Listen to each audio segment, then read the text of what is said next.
If you were anything like I was as a kid, you were always drawn to any game involving cartoonish neon food. Whether it was owning a bakery, making burgers, or pizza, or sushi, I loved anything involving food service. There was just something about pretending to be a waitress, who, I imagine, was so stressed and had a mortgage to pay and has a whole family depending on her. And when I got bored of pretending to be a waitress person, I could be a waitress penguin. I loved playing restaurant games. Looking back, a lot of these were actually really stressful, and most of them were strangely burger related. I'm a naturally anxious person. When you're playing a game like Diner Dash, you have to be constantly clicking or you'll lose.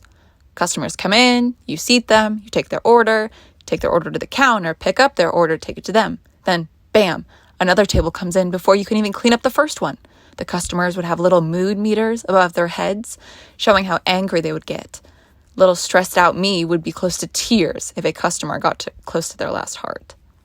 Penguin Diner had a similar gameplay, except worse because instead of people being mad at you, it was adorable cartoon penguins. If I took too long getting one of those little guys their Neapolitan ice cream, you can be sure I'd be writing about it later in my secret password journal later. Other games like Family Restaurant, Papa Louie, Burger Shop, and the much better Burger Shop 2, now featuring breakfast, were much more focused on making the customer's food. You get the customer's order, try your best to recreate it, and once you give it to them, you see their reaction. I would always wait, seeing how close the number would get to 100. When the customer was disappointed, I would threaten to fire myself. That is not Employee of the Month behavior. As if the customers weren't enough to stress me out, the storylines themselves were nerve-wracking too. I don't know if it was because of the recession or if this had always been a common storyline, but multiple of these games made sure to tell you that you, the child, were the only one keeping this restaurant afloat. Diner Dash starts off pretty basic. It's your first diner and you're helping open it. Along the way, you improve the diner by upgrading various parts. Fairly tame. Compare that to Penguin Diner's intro. While on an Antarctic trek, Penny the penguin lost her way and ended up stuck on top of an icy mountain. She needs to get back to her family, but she's completely broke. She's just landed herself a job as a waitress at a local diner. Help her earn enough money to get her home. And then they show the penguin looking absolutely devastated. That's before you even find out all the differences that you'll be going through too. Time. Keep an eye on the clock. You've only got until 9 p.m. to make as much money as you can. Trash can. If an angry customer runs off, you can trash their unwanted dishes. Because you know an customer will be angry at you. Extra tip. Serve customers quickly. Keeping them happy earns Penny bigger tips, helps her reach her daily targets.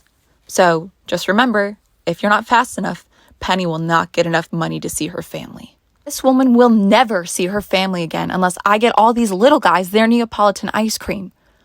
Her ability to see her family hinges upon people giving her tips. Even worse is the family restaurant description. Starts with, last year, our family restaurant was one of the best. We were a 3-star restaurant and people loved our famous recipes. Things have gone bad this year. I'm getting too old for this job.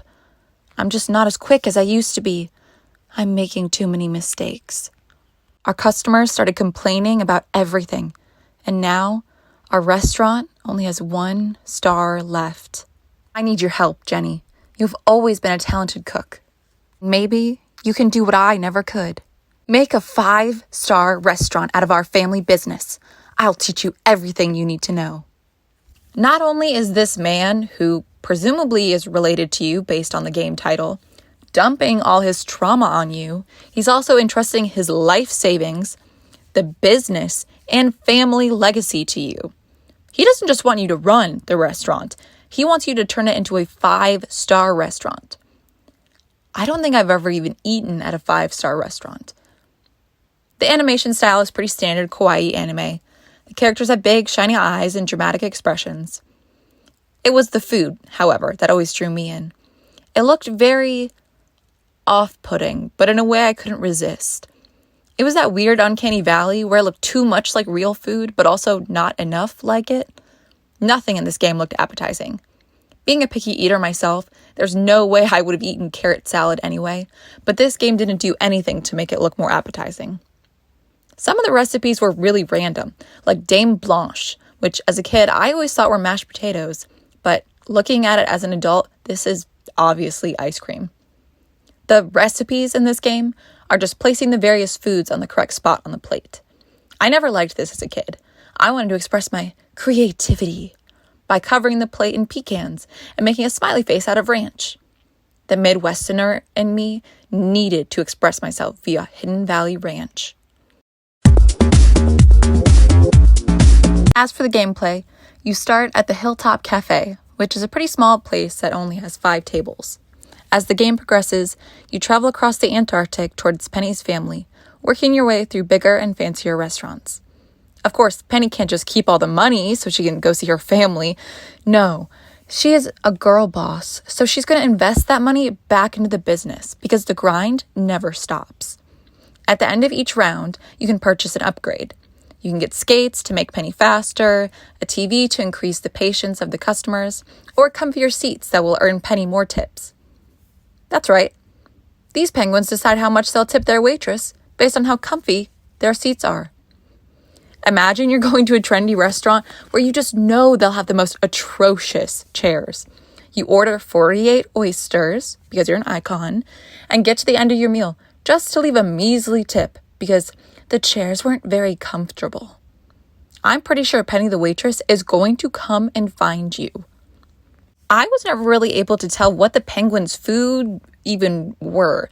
The ice cream was obvious, but there were also these brown candy cane-shaped things with leaf accents. I think they're supposed to be shrimp. And then there's the basket of circles. My only guess is that these are chips. There's also some half see-through brown beverage thing with a straw. This could be literally anything. Anchovy juice because they're penguins. Dr. Pepper. Can penguins have caffeine? Then there's, of course, the strawberry milkshakes, which at least look like the food they're supposed to be. The most frustrating part is that the penguins always leave behind the same number of coins, but you don't know how much money it actually is until you're up at the register. Will Penny ever see her family again? That's up to green shirt penguin number 3 and how comfortable he thinks his seats are. Definitely my favorite part of this game are the charming little animations. The way the penguins wave their stubby little flipper in the air. The way they try to hold their paper menus and pretend they know how to read. Or how Penny glides around the diner in her Cookie Mama Core outfit. I cannot emphasize enough how cute it is when the penguins lean forward to eat and dig their little beaks into their food. Again, where is the Penguin Diner TV show? At the end of the day, you'll also see how much you earned. If you were a woman in STEM, you probably figured this out during the game. But I needed to be tossed into the deep end of math and economics 101 to understand why, even though I had served so many penguins in t-shirts, I couldn't afford the new skates or for Penny to see her family. Also restaurant-themed games that were calmer, cozier, like the cake decorating game in Purple Place. I saw a screenshot of the home screen a couple of weeks ago, and the way it sent me back to the year 2008 is actually what inspired me to make this video. This game had a chokehold on me as a kid. Playing with my dad's work laptop in the back of the car on a family road trip, I would make these silly little cakes for hours. This game was much less stressful because you did not have to interact with customers at all or follow anyone's orders. There was no timer, no expectations, no rules. You got to just have fun, making as many cakes as you wanted. As a kid, I remember thinking the heart-shaped cake was definitely the tastiest for no other reason than it reminded me of those little Valentine chalk candies. I'd switch between making ugly cakes, pretty cakes, crazy cakes, and of course cakes the way I actually wanted to eat them. Yellow cake with chocolate frosting. My absolute favorite restaurant game was Burger Shop. We only had the free trial version, so we could only play this first couple of levels. But I was hypnotized by the never-ending conveyor belt.